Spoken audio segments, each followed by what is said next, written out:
بسم اللہ الرحمن الرحیم۔ السلام علیکم ورحمۃ اللہ وبرکاتہ۔ میں ڈاکٹر عرفان اللہ آپ سب کو اپنے یوٹیوب چینل حلال اپڈیٹس میں خوش آمدید کہتا ہوں۔ ڈیئر ویورز، آج کا ہمارا جو یہ لیکچر ہے تو یہ ہے ٹیلو کے حوالے سے۔ ٹیلو TALLOW ٹیلو ٹیلو ہوتا کیا ہے اور اس کا استعمال کن کن چیزوں میں ہوتا ہے اور اس کا شرعی حکم کیا ہے، تو اسی حوالے سے آج انشاءاللہ ہم گفتگو کریں گے۔ تو سب سے پہلے میں آپ کو آسان الفاظ میں بتا دوں کہ ٹیلو ہوتا ہوتا کیا ہے۔ تو ٹیلو ہوتا ہے چربی کا دوسرا نام کیا ہے؟ ٹیلو ہے، لیکن یہ دراصل کوئی خام اور اصلی چربی نہیں ہوتی۔ جس طرح سے ہم جانوروں سے چربی نکالتے ہیں تو وہ والی چربی بھی نہیں ہوتی، لیکن اس کو ایک خاص عمل سے گزار کر پھر اس سے ٹیلو بن جاتا ہے۔ یعنی ہوتی تو وہی چربی ہے جو خام ہوتی ہے، لیکن اس کو ایک پروسیس کے ذریعے سے پھر اس سے جو چیز بنائی جاتی ہے وہ ٹیلو ہے۔ تو ٹیلو چونکہ عام طور پہ جانوروں کی چربی سے حاصل کیا جاتا ہے، اس کو خاص کر گھوڑے اور خنزیر کی چربی سے بھی اس کو حاصل کیا جاتا ہے، لیکن زیادہ تر تو جو ٹیلو ہے تو وہ گائے یا بیڑ کی چربی سے حاصل کیا جاتا ہے۔ اور جو کمرشل ٹیلو ہوتا ہے تو اس میں بعض اوقات دیگر جانوروں کے اجزاء، مثال کے طور پہ خنزیر سے حاصل شدہ جو لاڑ ہوتا ہے وہ بھی اس میں استعمال ہوتا ہے، یا بعض اوقات پودوں کے اجزاء بھی اس میں شامل ہوتے ہیں۔ اور مارکیٹ میں ٹیلو ٹری کے نام سے بھی اس طرح سے ٹیلو وہ بھی موجود ہے، یعنی اس سے جو روغن حاصل ہوتا ہے تو اس سے جو ٹیلو حاصل ہوتا ہے تو وہ بھی مارکیٹ میں مل جاتا ہے۔ یہ چونکہ وہی چربی، لیکن زیادہ تر اس کا استعمال چربی سے ہی ہوتا ہے، یعنی چربی سے اس کو حاصل کیا جاتا ہے۔ اچھا، اس کے جو تیاری کے مراحل ہیں، ٹیلو تیار کس طرح سے کیا جاتا ہے، تو سب سے پہلے جو جانور کی خام چربی ہے تو اس کو حاصل کیا جاتا ہے، جسے سوٹ کہا جاتا ہے۔ پھر اسے ایک خاص طریقے سے صاف کیا جاتا ہے تاکہ اس میں جو فاسد اور غیر ضروری مادے ہیں، یعنی امپیورٹیز ہیں،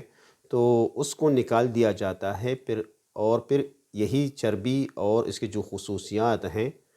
تاکہ اس کو زیادہ دیر تک برقرار رکھا جا سکے، اور پھر اس کی جو یہ صفائی ہوتی ہے تو اس صفائی کے عمل کو رینڈرنگ کہتے ہیں۔ اور پھر اس صفائی کے عمل کے بعد جو چربی حاصل ہوتی ہے تو اسی چربی کو ٹیلو کہا جاتا ہے۔ یعنی ایک چربی وہی چربی ہے، لیکن اس کو ایک خاص پروسیس سے صاف کیا جاتا ہے، اور پھر جو صاف مادہ یا صاف جو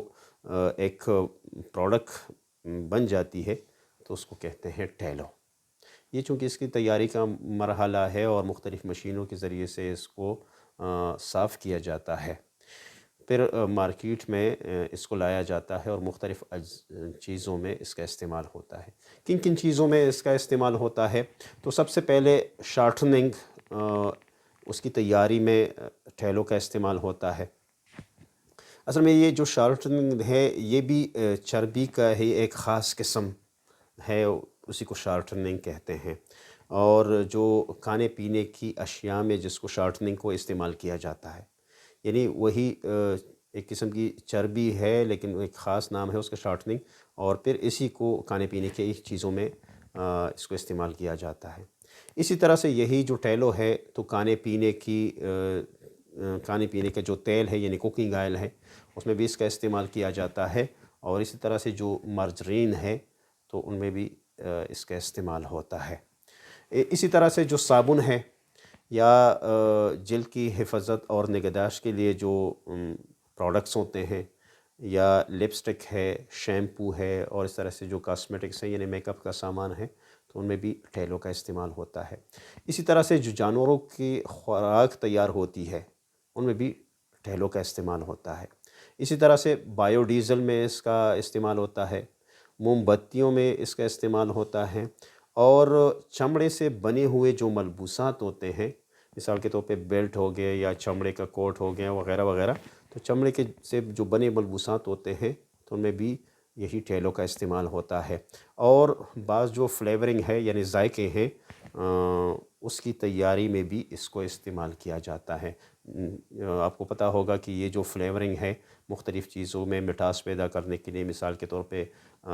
کھانے پینے کی چیزیں ہیں، ببل گم ہے وغیرہ یا چاکلیٹ ہے، تو ان میں مٹھاس چونکہ فلیورز ڈالے جاتے ہیں، تو یہ جو فلیور تیار ہوتے ہیں تو اس میں بھی ٹیلو کا استعمال ہوتا ہے۔ ٹیلو سے دوسرے جو اجزائی ترکیبی ہوتے ہیں، انگریڈینٹس ہوتے ہیں، وہ بھی تیار ہوتے ہیں، یعنی مختلف انگریڈینٹس اسی ٹیلو سے بنتے ہیں۔ مثال کے طور پہ میں آپ کے سامنے کچھ نام رکھ دیتا ہوں، جیسے ٹیلو امیڈازالین ہے، اسی طرح ٹیلو گلیسٹرائڈ ہے، ٹیلو ایسڈ ہیں، سوڈیم ٹیلوائٹ ہے، اور اس طرح سے ٹیلو امان ہے اور ٹیلو امائڈ وغیرہ۔ یہ ایسے کچھ اجزائی ترکیبی ہے اور انگریڈینٹس ہیں جو ٹیلو سے ہی بنتے ہیں، یعنی مختلف کھانے پینے کی چیزوں میں یہی بھی استعمال ہوتے ہیں، لیکن اس کا سورس وہ ٹیلو ہے۔ اور آپ کو پتہ ہے کہ جیسے ہم نے کہا کہ ٹیلو کا سورس وہ کیا ہے، وہ چربی ہے، اور وہ چربی حلال جانوروں کی بھی ہو سکتی ہے اور حرام جانوروں کی بھی ہو سکتی ہے۔ اب شرعی حکم اس کا کیا ہوگا؟ تو بہت زیادہ آسان ہے، شریعت نے اس کا آسان حل بتا دیا ہے ہمیں، اور وہ یہ ہے کہ اگر معقول اللحم جانور ہے اور اس کو شرعی طریقے سے ذبح کیا گیا ہو اور پھر اس کی چربی کو صاف کر کے اس سے ٹھیلو بنایا گیا ہو، تو پھر ایسے ٹھیلو کا استعمال کھانے پینے یا کاسمیٹکس یا دواؤں کسی بھی چیز میں اس کا استعمال جائز ہے۔ اسی طرح سے پودوں سے جو حاصل کیا گیا ٹھیلو ہوتا ہے تو وہ بھی بالکل پاک ہے اور حلال ہے، کیونکہ پودے جتنی بھی ہیں جب تک وہ انٹاکسک نہ ہو یا ہیزرڈ نہ ہو تو پھر اس کا استعمال جائز ہے اور حلال ہے۔ لیکن اگر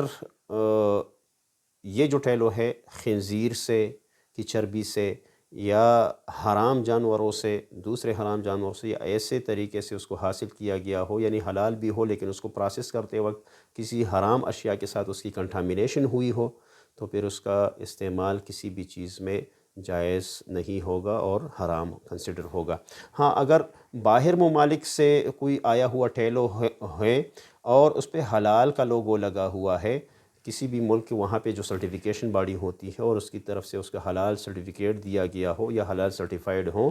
اور یہ کنفرم کیا جا سکے کہ ہاں یہ واقعی یہ جو سرٹیفکیٹ یا جو حلال لوگو اس پہ لگا ہے تو یہ کسی خاص سرٹیفیکیشن باڈی کا ہے، تو پھر ایسی صورت میں بلا جھجک اس کو استعمال کیا جا سکتا ہے۔ ہاں، لیکن یہ بھی ایک صورت ہے کہ اگر حرام جانوروں سے اس کو حاصل کیا گیا ہو اور اس کا انقلابی ماہیت اس میں ہو، یہ کنفرم ہو جائے کہ اس میں انقلابی ماہیت ہوئی ہے، تو پھر ایسی صورت میں اس کا استعمال جائز ہے۔ ایک صورت یہ بھی ہو سکتی ہے کہ اگر ٹھیلو کا سورس معلوم نہ ہو لیکن اس کا خارجی استعمال ہو، مثال کے طور پہ کوئی صابن وغیرہ میں اس کو استعمال کیا گیا ہو یا لپسٹک وغیرہ یا کاسمیٹکس میں، تو پھر اس کا کسی حد تک استعمال کیا جا سکتا ہے، لیکن اگر پھر بھی کوئی تقویٰ پہ عمل کرتے ہوئے اس سے اجتناب کرے تو یہ بہت زیادہ بہتر ہے، بلکہ اجتناب کرنا ہی چاہیے، کیونکہ اگر خنزیر کی چربی سے بنی ہوئی ٹھیلو ہے تو ظاہری بات ہے خنزیر تو نجس ہے، اور اس سے بنی ہوئی ٹھیلو بھی پھر کیا ہوگی، وہ نجس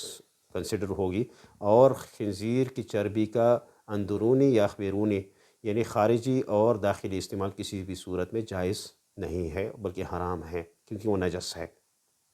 امید ہے آپ کو آج کی یہ ویڈیو اچھی لگی ہوگی۔ اگر آپ کو آج کی یہ ویڈیو اچھی لگی ہے تو لائک اور سبسکرائب کرنا نہ بھولیے گا، اور ساتھ میں اپنی قیمتی آراء ہمیں کمنٹس باکس میں ضرور بتائیے گا۔ اگلی ویڈیو میں پھر ملتے ہیں، تب تک کے لیے اللہ حافظ۔